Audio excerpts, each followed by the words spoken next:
Happy morning, children. Hope you all are doing good and safe. Okay. So, in the last class also, we were seeing about the same chapter, that is ruling the countryside. So, we have seen what are the concepts we have studied there in the last session, children? Yes. So, we saw that how British became the Divans. When did they became? Who made them? What was the main purpose? And then, so what was the dilemma they had as a to become the divans? All those things we have seen. And then the the agricultural crisis in the Bengal. So that is the reason. So lot of huge, in the year of 1770 there was a huge famine in Bengal. So that's the reason. So almost the 10 million people died, and even so many people, the 1/3 of the population has been vanished. So that is the reason they were trying to help this agricultural field. Okay, so by investing something on the land and agriculture, they thought they'll get the returns. So that's the reason they thought of investing on the agriculture. And then we have seen the 3 types of revenue forming. Okay, so today also we'll be continuing about the same concept. Yes. So what are those 3 systems of revenues? So the 3 revenue system. One, it is permanent settlement. So guys, remember these 3 are very much important. One, it is permanent settlement in the year of 1793 by Charles Cornwallis. Okay, and the second one is right-of-way system. Second one, it is right-of-way system in the year of 1792 to 1827 by Thomas Monro. And the third one, it is Mahalwari system. Okay, in the year of 1822 they have been introduced by Holt Mackenzie. You guys remember, right? The 3 revenue system. One, it is the permanent settlement, right-of-way system, and the Mahalwari system. Okay, let us see what is that permanent settlement. So in the last class we were seeing this, but due to time crisis we didn't do it. Yes, children. So the first, as we have seen that, so as we know, who are the owner of the land in the earlier time? Of course, that will be the noble people, the rich people only. Yes or no? So that is maybe the kings or the talukdars. So the owners of the land, that is Rajas and the talukdars, they started to call it as a zamindars. Who are the zamindars? They are the landlords. Okay, zamindars. And they were appointed by this divans.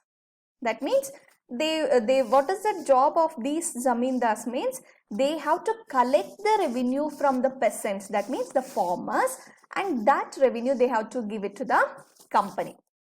So you guys are understanding, right, in the permanent settlement, children? So the Rajas and the Talukdars will be there. That means the landlords, they will be known as the zamindars. So they will be collecting the revenue from the peasants or the farmers, and they will be paying it to the company officials. And this revenue are the tax and the fixed revenue. It will not be fluctuating, or there will be no changes. Okay, fixed revenue and not likely to be raised in the future. So in future it will not rise. Okay, so that is how they have been fixed it. Yes. And then next we'll see that ensure regular revenue. So here we saw that the permanent settlement, there will be the zamindars, they used to collect and there will be no changes in the revenue. That's a fixed revenue.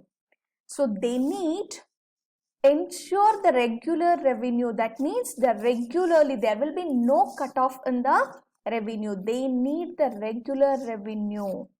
The company felt that permanent settlement would ensure regular income for the company. So they made sure that they were thinking that this, the permanent settlement will be will make it happen That means there will be for sure ensuring that regular revenue will be there and regular income will be there for the East India Company. There will be no destructions, there will be no changes. Of course, they thought that they will be getting some income through this permanent settlement.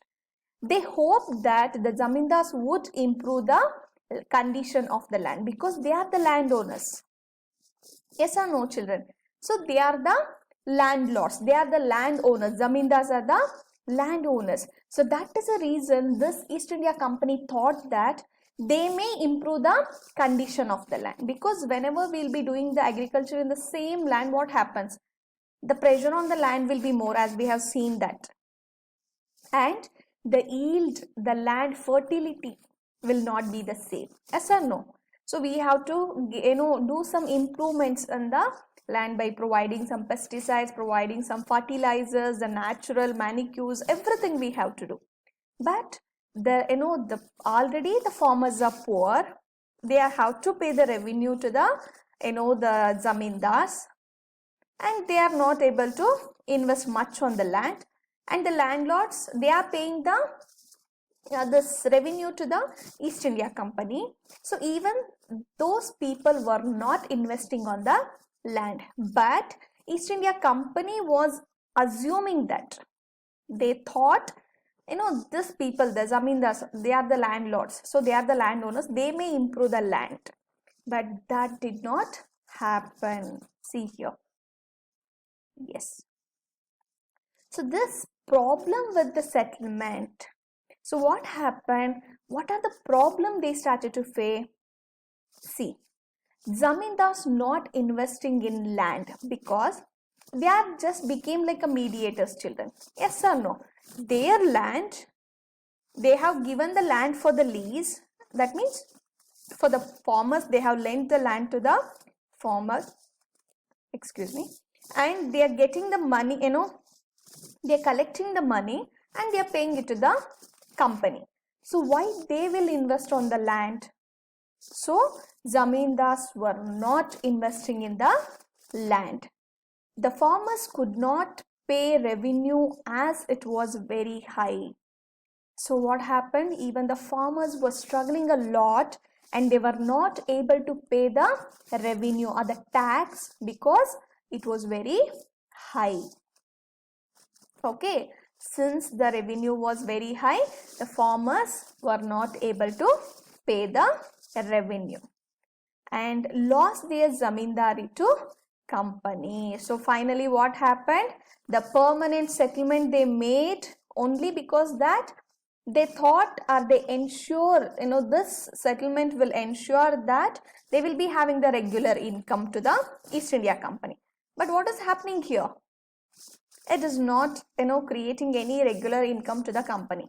So that is the reason the many landlords or the zamindaris, they lost zamindari to the company. That means the company started to take over the land by the landlords. Okay, hope you guys understood about the permanent settlement, no children? So here landlords are the talukdars will be there.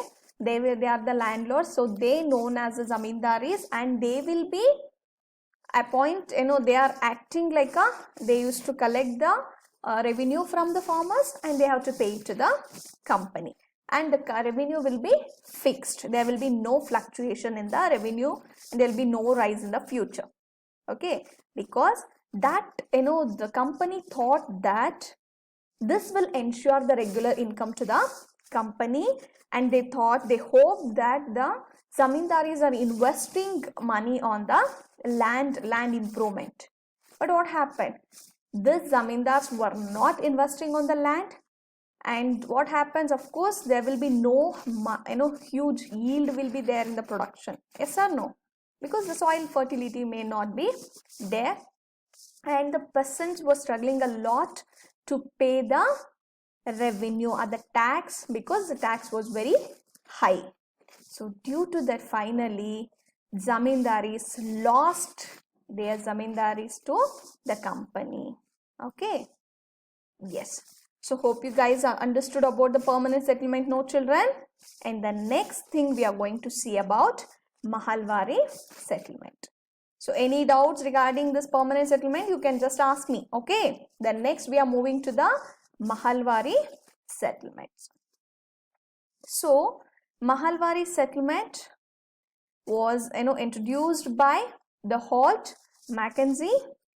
A company official devised a new system in 1822. He started, or he imagined, or he introduced one new system called Mahalwari settlement in the year of 1822. So when it has been started? In the year of 1822. He felt that village was an integral part of Indian life. That is a correct thing. Yes or no, children? Because even now, as we know, agriculture is the backbone of India. So the villages are very much important. We give much importance for the villages. So he knew that it is a key factor, or integral part of our Indian life. So that is the reason. See, just a minute. Let me just move somewhere. Yeah. So how this Mahalwari system works, let us see. Okay, Mahalwari settlement. So the method of Mahalwari. Under the Mackenzie's direction, so under his direction, the Mackenzie's directions, see, the collectors made surveys of villages, inspected and measured the land. So under his direction, they started to go for the surveys. So surveys of the entire village, that means about the land, structure, and what will be the quality, everything. They measured the entire land and inspected the villages. They recorded the customs and rights of different groups. So what they did next time? They recorded the customs and the rights of the different groups. Whatever the different groups, they'll be there, the people of the different categories. So they recorded all those groups, the customs, whatever the duties, rights they'll be having, that one. Okay. The estimated revenue from each mahal was calculated and the village headman informed about it. So finally what happened? They started to estimate. Estimate means they started to calculate the approximate calculation, and they started to inform about the head of the village. So the headman informed about it, and revenue was to be revised periodically. So whatever they have estimated the revenue from each mahal, each land, and each the calculated, and they have informed to the headman of that about that, and the revenue, whatever the tax they have been fixed, that will be revised. That means improving, changing periodically. Every now and then they used to increase the revenue. The village headman collected the revenue and gave it to the company. So what happens? They used to collect, the headman of that particular village, he has to collect the revenue from the people and he has to give it to the company. So hope you guys are understanding, right, children? So in the Mahalwari, the method, what they started to do, they just estimated, they surveyed, they understood the each and everything about that particular village. They made survey, they inspected, they measured everything, and finally later they fixed, that means estimated the revenue from the each mahal, and that they have informed to the headman of the village, and that headman has to collect that revenue and he has to give it to the company. What happens here? Coming to the permanent settlement, the this revenue is fixed, but here it will be revised periodically. They can just increase every now and then. Periodically they will be increasing that. Okay, so hope you guys understood. No, children, we have understood about the two settlements. One, it is permanent settlement, and the one more, it is Mahalwari settlements. Okay, if any doubts, guys, let me know. Go through the entire concept. Okay.